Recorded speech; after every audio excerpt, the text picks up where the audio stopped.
Here's an update on the weather from MeteoMark for April 19th, 2013. Let's take a look at it. We have one photo today. Thank you, Alex Debro, for sending this in. This is actually a photo from Florida. This is my first Florida picture showing here. This is from Clearwater Beach here in Florida. It's 80, he said it was 86 degrees when this picture shot. Look at the nice white sandy beaches here, nice crystal clear blue waters, and look at the sunshine beating down on a crystal clear sky. So thank you, Alex, for sending that in. That makes me wish I was there right now. This weather here in Florida has been perfect, although it is going to start to get a little too warm later on in the coming months. But for right now, 86 degrees, I'll take it. Let's take a look at what's going on here across the weather, and for Florida for that matter as well. There's not too much, well, right now, as I'm filming this, there is tornado watches going on in parts of the mid-Atlantic, Pennsylvania and such. But by the time you read this video or see this video, those will already be gone, because it takes me a while to encode and upload these videos. So I'm going to actually cover the weather, of course, covering starting 24 hours out and onward. And that's what I'm going to do here. We're looking at the scenario for next week. This looks very much like the scenario this week and the week before that and the week before that.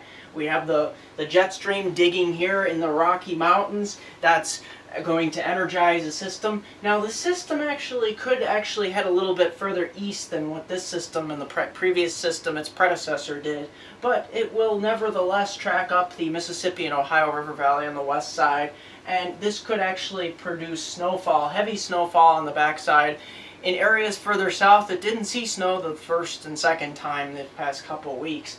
And this low pressure will actually be able to get some, of course, severe weather will occur first across the southern plains and then push eastward across the Mississippi Valley.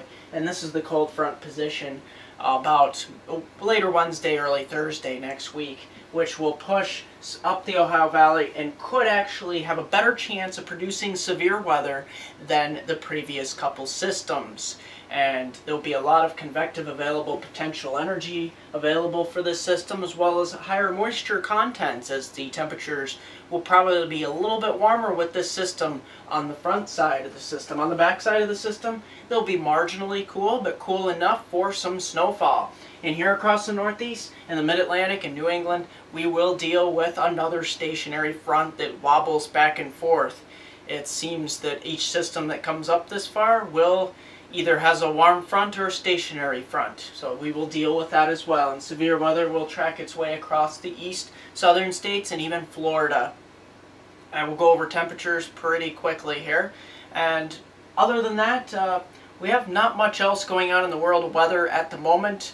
The system that's on the Friday afternoon, Friday evening here, will push off the coast, and we will see blustery conditions. Let's look at those temperatures. Cooler air across the Great Lakes and Northeast. Even some 30s downwind to the Great Lakes here. 40s. Widespread in 50s in the Mid-Atlantic here. Very chilly. Here out west we start to warm things up. And this is where we really start to warm things up. Even in areas that are going to be in the snow.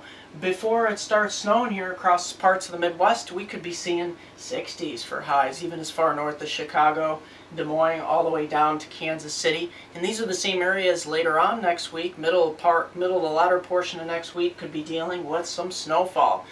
So those are the look at the temperatures across much of the nation. Other than that, right now, I will, sometime before hopefully the end of the month, I'll have my hurricane outlook.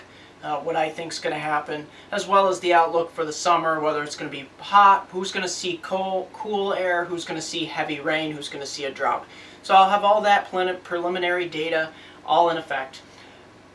If you like me on Facebook at MeteoMark, subscribe to me on YouTube at MeteoMark.com, website MeteoMark.com. Here's a 4-day forecast for my hometown viewers from Binghamton to Elmira, the northern tier counties of Pennsylvania. Looking at the forecast for the Susquehanna region of New York, northern Susquehanna region of Pennsylvania, northeast Pennsylvania. We're looking tomorrow, very blustery. We might not even make it to 50. In fact, I'm going to bet on low to mid 40s. Probably your low will be 44, your high will be 44 across much of the area. Very windy, wind gusts up to 35, 40 miles per hour easily with this system.